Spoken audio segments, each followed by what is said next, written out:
It's so lovely to see you. You too. Oh man, I'm so happy for having the opportunity to connect with you again. And just for our audience, very quickly, Sasha and I used to work in the same company, and then work on different kind of yeah, I know, and different kind of side project, amazing projects. Sasha provided one of the greatest workshops for the nonprofit that I used to run, and that was title was amazing, and how to play big, and the participants got so much out of it. And since then, you have been an amazing coach for me, and I've always appreciated our connection. So thank you so much for saying yes to this experiment. I'm very excited for our chat today, and I would like to give a few minutes for you to introduce you to our audience, and a little bit of your background and what your focus is on these days. And yeah, please go ahead. Thank you. Yeah, it's really nice to see you, and thank you for inviting me. I was quite flattered and really excited to be part of this, as you call it, experiment. I remember our time from particularly when you were running, a lot of programs for the Live It Up Foundation, and you brought Yeah. together quite a magical audience. So it's great to be able to connect, hopefully, with some of them again here today. And by way of background, it is true. We used to work at the same company together, and we have both made giant changes in our lives over the last several years. And so I left the corporate world to do coaching and leadership development full time. I was doing it on the side, and it became a bigger and bigger part of my life. And I was really pulled forward by it. So for me, the corporate world was interesting and there was a lot of success to be had, but I found I was having to push myself through day to day. But the coaching and the leadership, I would be, that whole wake up excited in the morning. Now, I'm not going to lie, it still can be hard work, but it's so fulfilling. And it's fulfilling because what I learned in my own journey as I changed from my, that corporate chapter into this new chapter was the more I was doing the things that lit me up, the more I was doing the things that energized me, the better the impact I was having. My experience of life was better, but the impact I was having on the people around me was like remarkably different. And I started to think about that in terms of leadership. And it's the work that I do now, which is, we're human beings first, right? We're not these machines that can work, uninterrupted between 9 and 5 and deliver this. We've got feelings, we have experiences, life happens. And the more we're attuned and taking care of ourselves, aware of ourselves, aware of our needs, taking care of our needs, the better we can serve others. And I get to work now with leaders in the Fortune 100 at the most senior levels, which is really exciting because, we all have ripple effect. We all have the opportunity to create better environments. And, when you're working with very senior leaders and they're starting to think differently and behave differently, that has an order of magnitude opportunity to just make workplaces better for them and for the people that work with them. So that's what I'm up to now. And a lot of what I talk to them about are inner critics, which I think Oh, is what we're going to wonderful. talk about That's today. what So we're it's going to really talk exciting. today. Exactly. Yeah. Yeah. Thank you for leading to the topic. Yes, inner critics. I think we've all had kind of a greater or lesser degrees of either believing in our inner critics or buying in and just like accepting it the way as it shows up. And it's been a very important topic. I've had very different kind of conversations around the same topic with my own clients too. And I know that you are very passionate about all the ways that what is in it, how can we bring more awareness to it, and what can we how can we work around and into inner critics. So without So shall we jump into ado, it? let's jump in. Yeah. Well, the coach in me is tempted to say, hey, Lily, how do you know when your inner critics are talking to you? But maybe we'll come back to that. Just, kind of high level, what do we mean when we talk about inner critics, I think is what you were alluding to.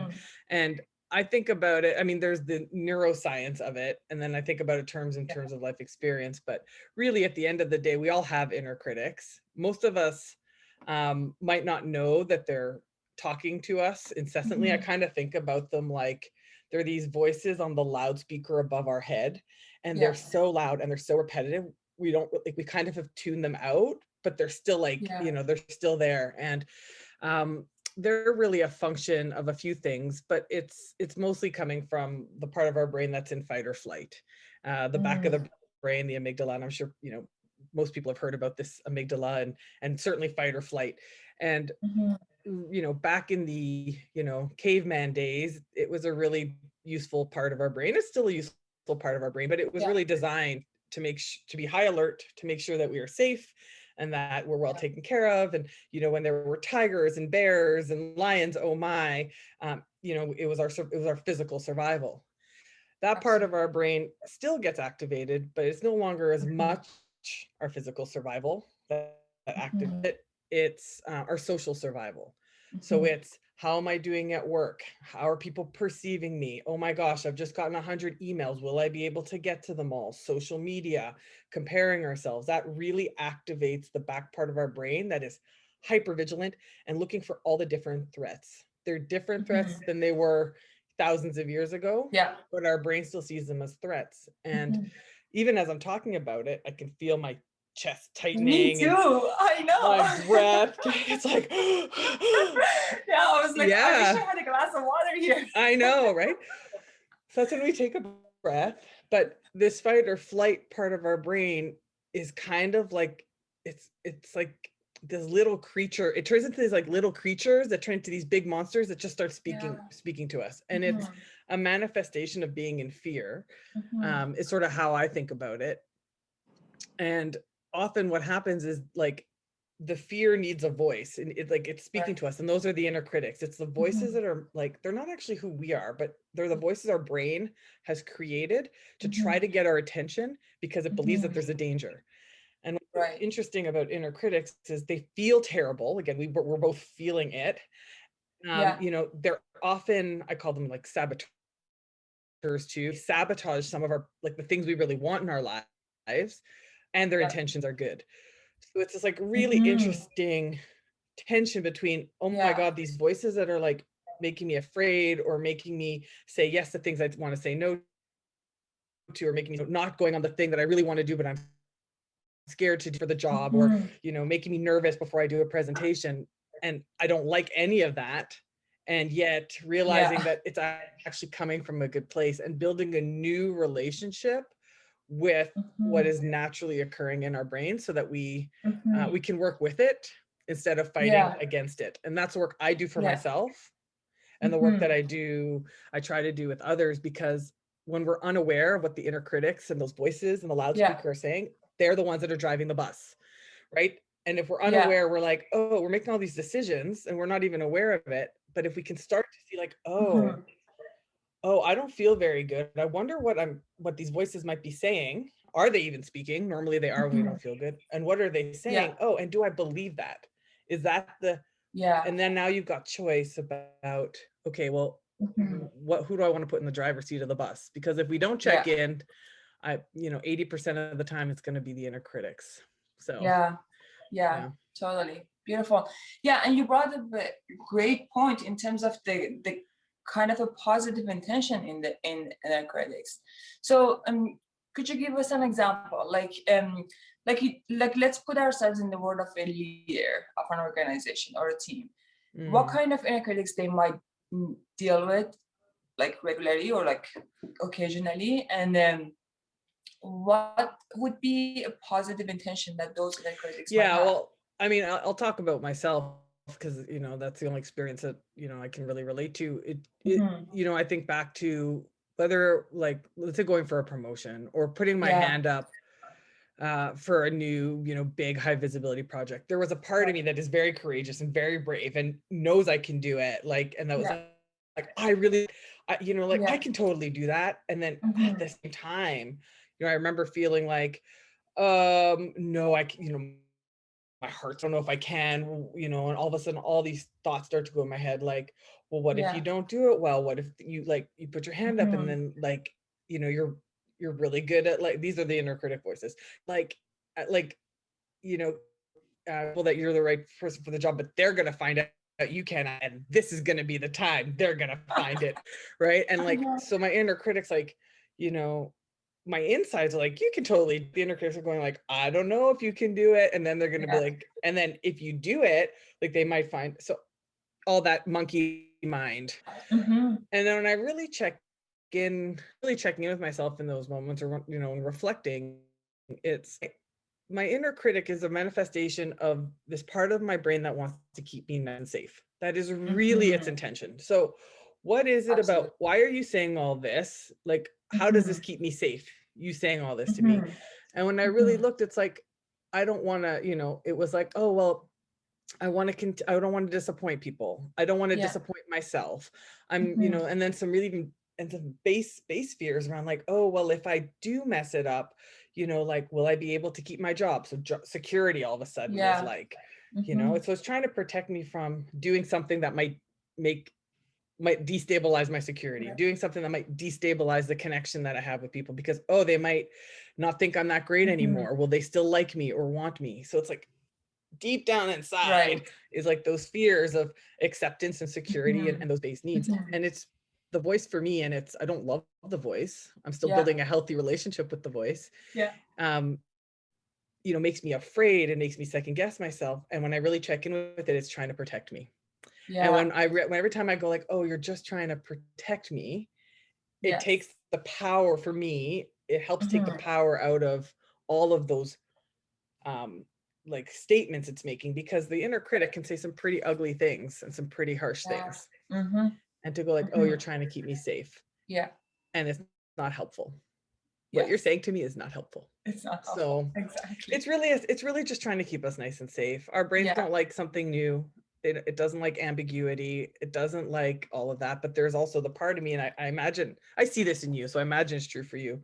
We're also brave and courageous and compassionate, and we want more for ourselves than what our brain tells us. Yeah, 100%. Beautiful. I love that. Thank you for sharing that example. That, like, totally it resonates with me too. Beautiful. So what would you suggest if, like, do you have like kind of, how do you coach your clients? Is it like, do you take them like on a step-by-step how they would bring their awareness to their inner critics and then work through it? Do you, like, I feel like I know the answer, you would not want them to stop it. It's just not something that you would want to, like, how would you coach your clients? Well, you can't stop it, right? Like, it's a really, and I think that's the most important thing I learned, and that I think is the most important thing to normalize, is it's a natural part of the way the brain works. And we can't, like, they're called automatic negative thoughts too, inner critics. And so we have like 100,000 thoughts, I think even more, you know, a minute kind of thing. And I probably got that wrong, but it's a lot. And percent of those are automatically programmed in our brains to go to the negative. So it's just the way we're designed. And we add so much pressure to ourselves when we're like, I shouldn't have any negative thoughts and I shouldn't have inner critics. That's more inner critics judging the way your brain works. So it's like they punch you in the face and then they punch you in the face again. The inner critics. Exactly. And so the goal for me when the work, because I do this work for myself and with leaders, is one, to become aware of them, so that they're not, so that you can then have a conversation with them more often. They don't have as much power, and when they do grab hold, it doesn't last as long. So instead of being in a spiral about, oh my gosh, should I do the job or not do the job, and they're going to find out, and oh my god, they're going to think I'm blah blah blah blah, and spending like 3 days in that or 3 hours, it's like, oh, I'm in. Okay, what are you saying to me, inner critic? And then and what else might I want to believe? So the first thing is having an awareness about it. Like, when am I in it? And knowing that it's still gonna happen. It might happen. The goal is less often and less severe when it does happen, but it's still gonna happen. And so the first step is really around building self-awareness. And so when I was saying, do you feel different? Like, typically when the inner critics are talking to us, we feel pretty terrible physically, right? If we can't tell in our minds what they're saying, we can sometimes feel it in our bodies. Shoulders get tight, like and you're holding, you're already, holding. Yes, exactly. Palms get sweaty. Right? Breathing gets shallow, like anxiety goes up, right? So when we feel tense, I would point 9% of the time, it's because there's a fear and an inner critic that has started to talk. Happen, bad things are going to happen. If you do this thing, bad things are going to happen. Yeah. So the first step is awareness, because until you're aware, whenever we're in that tense place, we're making decisions from that tense place, which means we're not making the best, we're not our best self, we're not making our best decisions, and we're not having our best impact. And then it's being kind with ourselves when we notice we're there. So inner critic going, I can't believe you're in this negative again, and that you're upset about it being Monday, and like you should be grateful, and like you have a great You've done life. this Why are so you many times? yes, why are you like unhappy? You have all these, that's a big one in our society. Gratitude thing, right? Gratitude is amazing. It is important for happiness, but we all undermine how we're feeling to be like, I should be grateful for all these things. But if we're having upset, so the inner critic will say, you shouldn't be having upset. You have all these things to be grateful for. So that's when we're kind and we go, but I'm having upset. And then we get curious about the upset. So awareness and compassion, which is the real work. The compassion is the real work, to be like, oh, there is upset. The inner critics are talking. Instead of me being mad at the inner critics, it's getting curious with the inner critics. What are you trying to tell me, inner critics? Well, I just want you to be safe. Okay. Thank you. I got it. And now we need to literally reprogram the monologues, like the tape recorder in our head. And that's this piece of big intentional work that needs to happen. So before I sort of talk about this piece, I think, when it comes to the awareness piece, one of the most effective things we can do to actually help shift easily, or most easily, out of the stress, the tense, quiet the inner critics, and you're gonna like maybe roll your eyes, is breathing. But there's one particular form of breathing that does an incredible job of quieting the inner critics. If we don't have time to do like, I'll have a whole conversation with them and do some reprogramming, is what I call, well, I don't call it, I've been taught it, 4-7-8 breathing, which I will describe in a second. But what it does is because when we're in fight or flight, when the inner critics are talking, it's the back of the brain that is lit up. This particular form of breathing slows the blood flow and the energy that's going to the back of the brain and allows it to come to the front of the brain. And this is the part of our brain that sees clearly, that can assess problems rationally, can come up with a plan, and can execute. It's the CEO of our brain. This is like the freaked out little kid, right? And this is the adult CEO that's like, I got this. We're going to figure this out. It's not a big deal. We can,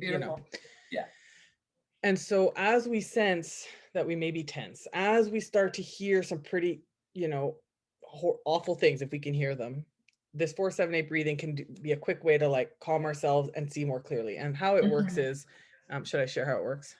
Please. I was gonna ask for it. Yes. Yeah. How it works is you breathe into a count of 4.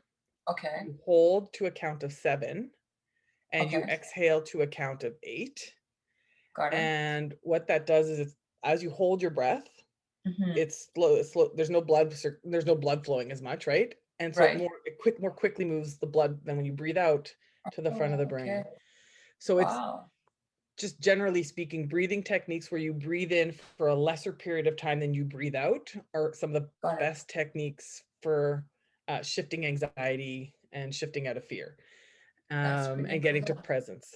So the 4-7-8, very specifically, is breathe in for 4, hold for 7, breathe out for 8. I know you want to do it.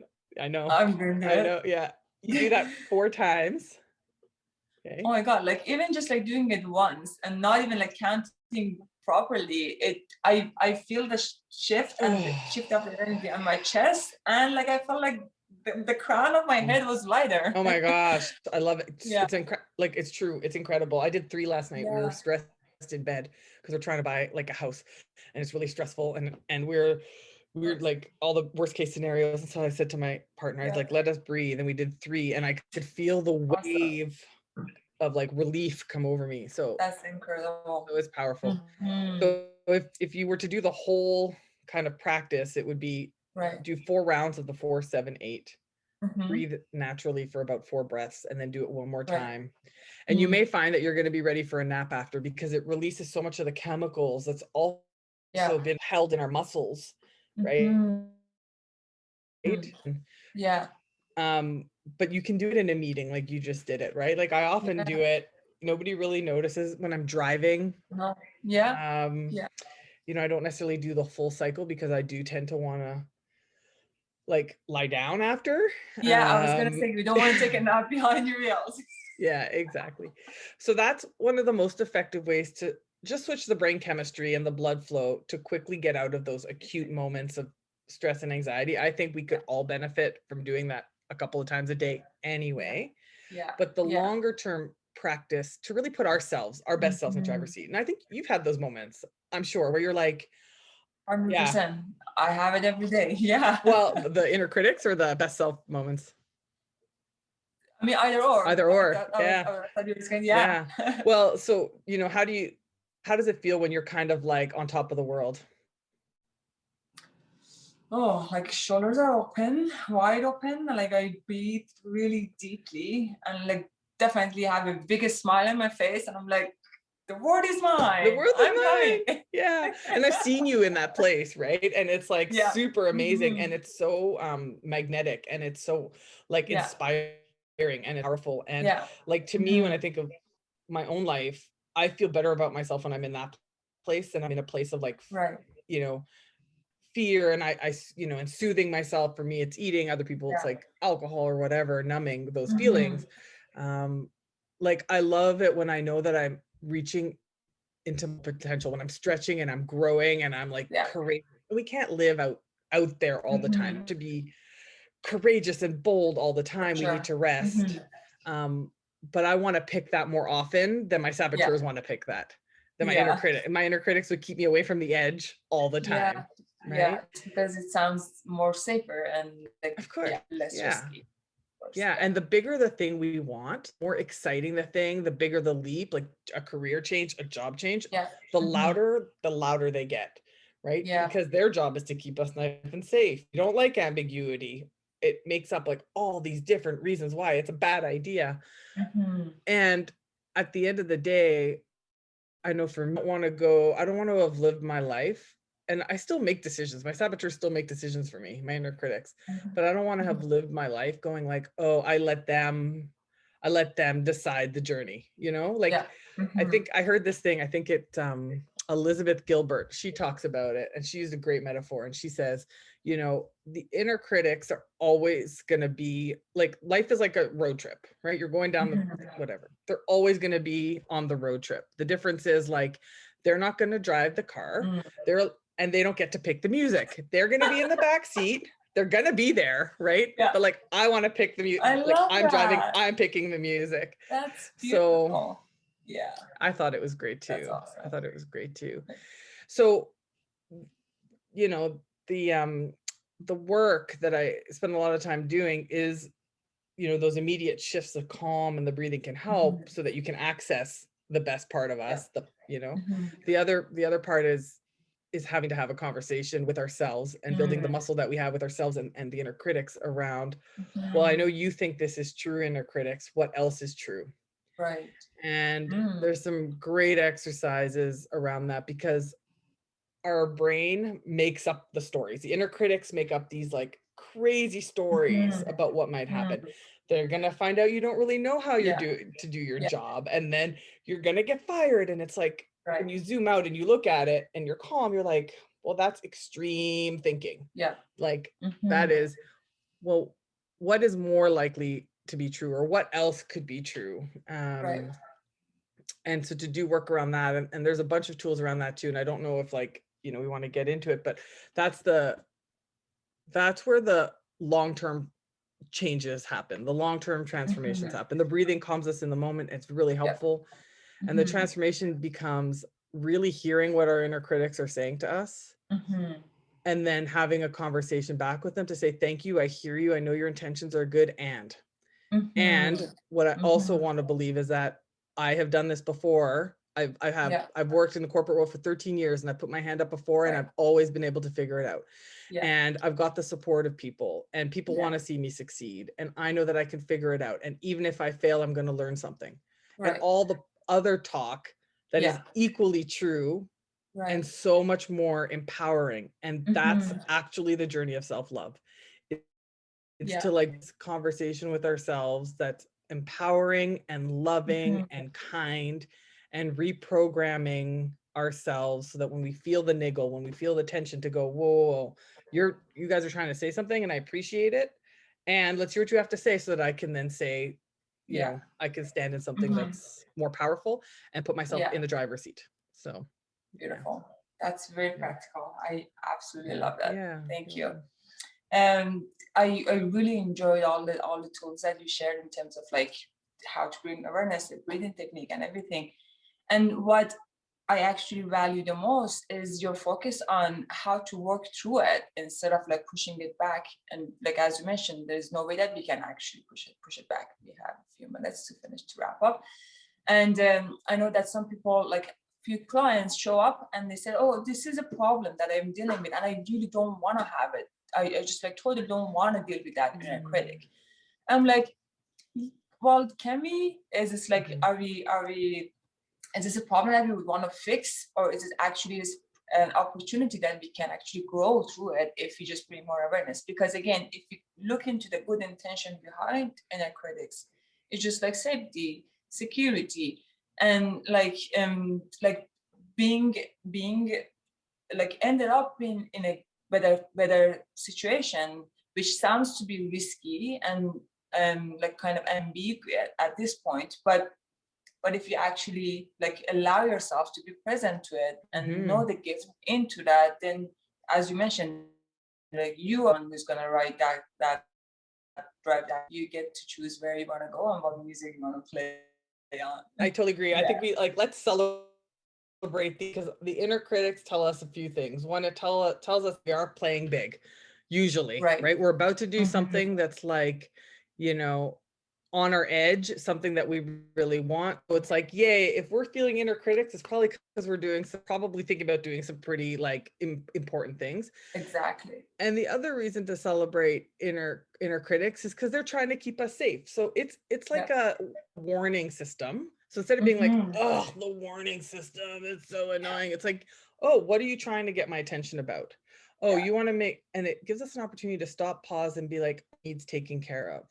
Mm-hmm. It's like the helpful part of our brain to say like, oh, you know, you might not be getting about something, so let's soothe that, let's take care of that so that you're Mm-hmm. well. And it's like, Mm-hmm. it's giving us to put our arms around ourselves and give us a hug, Yeah. instead of like being like, Compassion. I love it. no, bad Yeah. warning system. It's Exactly. like, oh, Lily, you need something, what do you need, Yeah. right? Yeah. And loving ourselves the way we so Mm-hmm. readily and easily love others. So Beautiful. I think it's something to be That's very celebrated. empowering. Absolutely. 100%. Yeah, Beautiful. yeah. Sasha, I really enjoyed every second of this call. This was just beautiful. Like always, I get to learn so much from you. And you just like, you lift up my spirit every single time that we talk. Oh, oh, well, I'm like, thank you. I mean, I appreciate having been invited to talk with you today. And yeah, it's always so nice to connect with other like-minded, like-hearted people. I love the work that you're doing, and I look forward to Thank more you. collaborations together. And Beautiful. any way I can help. Absolutely. Yeah. Thank you so much. I will share the contact information and I think like whoever who's interested, they can simply reach out. Your website and your Oh, email thank you. address, Great. I'll post it up. Thank you. Beautiful. Thank you so much. You're welcome. Have a great day. Thank you. You as well.